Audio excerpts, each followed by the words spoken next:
Hallelujah,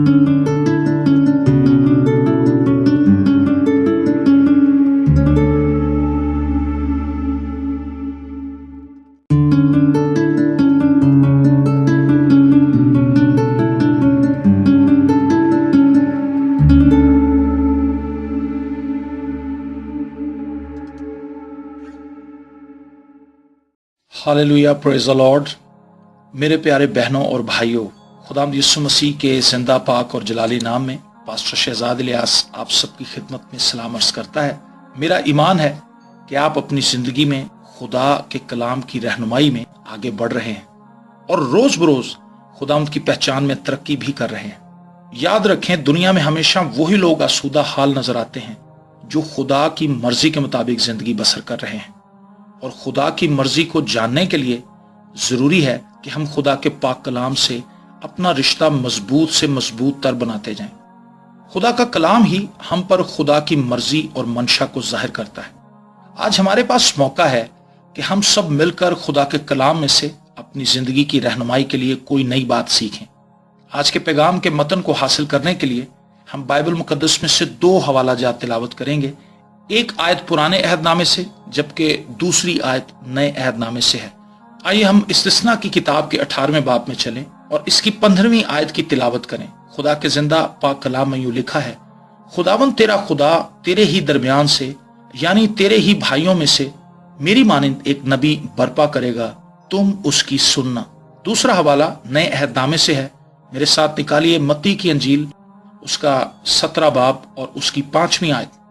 और खुदा के कलाम में यूं मरकूम है, वो ये कह ही रहा था कि देखो एक नूरानी बादल ने उस पर साया कर लिया और उस बादल में से आवाज आई कि ये मेरा प्यारा बेटा है जिससे मैं खुश हूं, इसकी सुनो।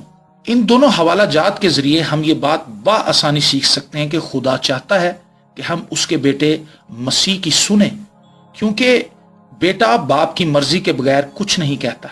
इसलिए जब हम बेटे की सुनते हैं तो हम असल में खुदा बाप की सुनते हैं। और खुदा की आवाज को सुनने वाले सीधी राहों पर चलते हैं, उनके पांव फिसलनी जगहों पर नहीं पड़ते, उनका तवाजन बरकरार रहता है और वो बड़े मोहतात अंदाज में आगे बढ़ते चले जाते हैं। यहाँ एक सवाल हमारे सामने सर उठाता है और वो सवाल ये है कि अगर खुदा की आवाज सुनने में ही हमारी बका है तो फिर हम खुदा की आवाज कैसे सुने? खुदा अपने लोगों से कैसे बोलता है? याद रखें, खुदा के पास नस्ल इंसानी से मुखातिब होने के कई एक जराए मौजूद हैं, जिनमें से चंद बुनियादी जराए के हवाले से मैं आपको आगाह करना चाहता हूं। सबसे पहला मोतबर और इंतहाई कामिल जरिया खुदा का जिंदा कलाम है, जिसके जरिए खुदा हमसे बात करता है। जब हम खुदा का कलाम पढ़ते हैं तो खुदा हमसे बोलता है। दूसरा जरिया ख्वाब है, जिनको खुदा इस्तेमाल करता है कि हमसे बात करे। बाइबल मुकद्दस में कई ऐसे किरदार मौजूद हैं जिनको ख्वाबों के जरिए रहनुमाई दी गई कि क्या कुछ होगा या मौजूदा सूरत हाल में क्या क्या किया जाए। तीसरा जरिया है रोया, जिसके वसीले से खुदा अपनी बात हम तक पहुंचाता है। रोया में अमूमन हम खुली आंखों से ऐसे मंजर देखते हैं जिनमें खुदा की मर्जी साफ साफ नजर आती। और चौथा जरिया खुदा की अपनी तख्लीक है, यानी चरिंद परिंद, दरिया, पहाड़, समंदर, मौसम, इंसान और जंगल बेल बूटे वगैरह।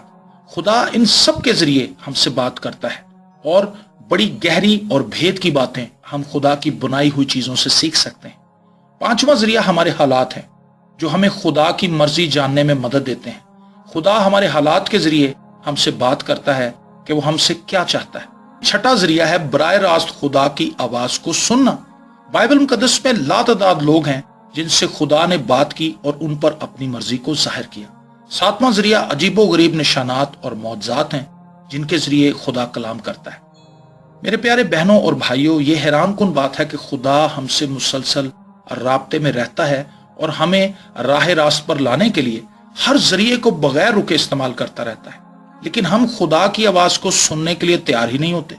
ज़बूर 81 में खुदा अपनी ख्वाहिश का इजहार करता है, काश के मेरे लोग मेरी सुनते और इसराइल मेरी राहों पर चलता, मैं जल्द उनके दुश्मनों को मगलूब कर देता और उनके मुखालिफों पर अपना हाथ चलाता। खुदावंद से अदावत रखने वाले उसके ताबे हो जाते और इनका जमाना हमेशा तक बना रहता।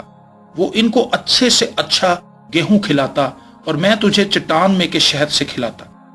खुदा की आवाज सुनने और उस पर अमल करने में हमारा नुकसान नहीं बल्कि फायदा ही फायदा है।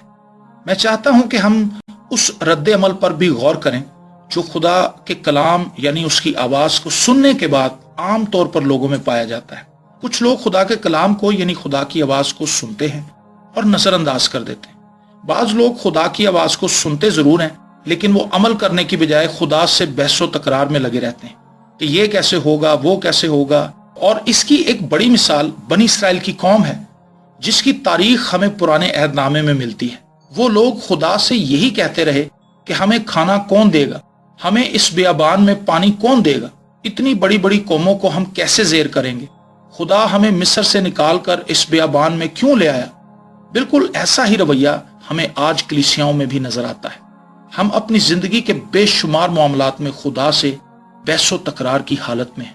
एक गिरोह ऐसा भी है जो खुदा की आवाज को सुनता है और उसे ईमान से बगैर बहसो तकरार के कबूल भी कर लेता है, मगर अमल नहीं करता।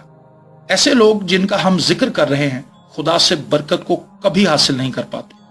बरकत उसी को मिलती है जो खुदा के कलाम को सुनता है, उसे कबूल करता है और उस पर अमल भी करता है। आप जानते हैं कि नुमान कोड़ी एक फौजी सरदार था, तो उसे अलीशा नबी के पास शिफा की गर्ज से भेजा गया। तो उसने खुदा की आवाज को ना सिर्फ रद्द किया बल्कि उल्टा बहसो तकरार करने लगा। खुदा का कलाम उसके लिए यह था कि वो यर्दन में 7 बार गोता मारे तो उसका कोढ़ जाता रहेगा। पर वो कहने लगा कि नबी को चाहिए था कि मुझ पर हाथ रखकर दुआ करता, मेरे जिस्म पर अपना हाथ फेरता ताकि मेरा कोढ़ जाता रहता। लेकिन ये क्या, मेरे लिए दुआ करने की बजाय अलीशा मुझे यर्दन के गदले पानी में 7 गोते मारने के लिए कह रहा है। क्या दमिश्क के दरिया इसराइल के दरियाओं और नदियों से बेहतर नहीं है? क्या वो वहां नहा कर पाक साफ नहीं हो सकता था? वो तैश में आ गया और उसने वापसी का इरादा भी कर लिया, लेकिन उसके साथियों ने उसे समझाया कि शिफा पाने के लिए उसे खुदा के नबी की बात को मानना ही होगा। बिलाखिर वो अपने साथियों के मनाने पर यर्दन के पानी में उतरा। उसने 7 मरतबा गोते मारे और उसका जिस्म छोटे बच्चे के जिस्म की मानिंद हो गया। मेरे प्यारे बहनों और भाइयों, खुदा से मुजाहमत करके हम कभी बरकत नहीं पा सकते। हमें खुदा की आवाज को जरूर ही मानना होगा ताकि हम शिफा पाएं, ताकि हम बरकत पाएं, ताकि हम आसूदगी को हासिल करें, ताकि हम तरक्की करें, ताकि हम अच्छी अच्छी चीजों से सैर हों और हम अपनी जिंदगियों से खुदा के जलाल को जाहिर कर सकें। हजरत नूह ने खुदा की आवाज को सुना और खुदा के कहने के मुताबिक कश्ती बनाई और अपने खानदान के साथ साथ हर किस्म के जानवरों, परिंदों और कीड़ों मकोड़ों की जान बचा ली। मूसा ने खुदा की आवाज सुनी और लाखों लाख इसराइलियों को मिस्रियों की कैद से रिहाई दिलाई। और याद रखें, अब्राहम ने खुदा की बात को माना और अपने बुत प्रस्त नातेदारों में से निकलकर उस जगह जा बसा जहां उसे भेजा गया था। इस ताबेदारी के एवज खुदा ने अब्राहम को बहुत सी बरकतों से नवाजा, जिनमें से एक बरकत यह है कि उन्हें ईमानदारों का बाप कहा जाता है। खुदावंद यीशु मसीह ने फरमाया कि मेरी भेड़ें मेरी आवाज सुनती हैं। सवाल यह पैदा होता है, क्या हम खुदा की भेड़ हैं? आप जानते हैं कि एलिया ने खुश्क साली के अयाम में खुदा की बात को माना और करेत के नाले के पास जा छुपा, जहां खुदा कौवों के जरिए उसकी खुराक का हर रोज बेहतरीन इंतजाम करता था। सारपत की बेवा ने खुदा के नबी के जरिए खुदा की आवाज को सुना और उसका यकीन करते हुए ईमान का कदम उठाया। इसके नतीजे में खुश्क साली के तमाम अयाम में उसके घर में आटा और तेल खत्म ना हुआ। बाइबल मुकद्दस इन जैसी बेशुमार गवाहियों से भरी पड़ी है। आज की कलीसिया से भी खुदावंद वही तकाजा करता है जो बनी इसराइल से करता था कि काश मेरे लोग मेरी सुनते। क्या आप खुदा की आवाज को सुनकर उसे अपनी जिंदगी में कबूल करते हुए ईमान से उस पर अमल करेंगे? अगर आप ऐसा करने के लिए तैयार हैं तो खुदा भी यकीनन आपको बरकत देगा। आइए दुआ के लिए अपने सरों को झुकाएं। मेहरबान आसमानी बाप, हम तेरे शुक्रगुजार हैं कि तू हमसे मोहब्बत करता है और तू हमें अपनी बरकत से नवाजता है।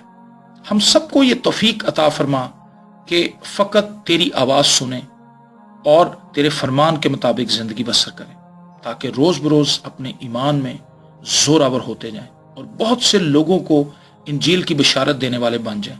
ये सब कुछ हम अपने खुदावंद यीशु मसीह के वसीले से मांगते और पा लेते हैं। आमीन।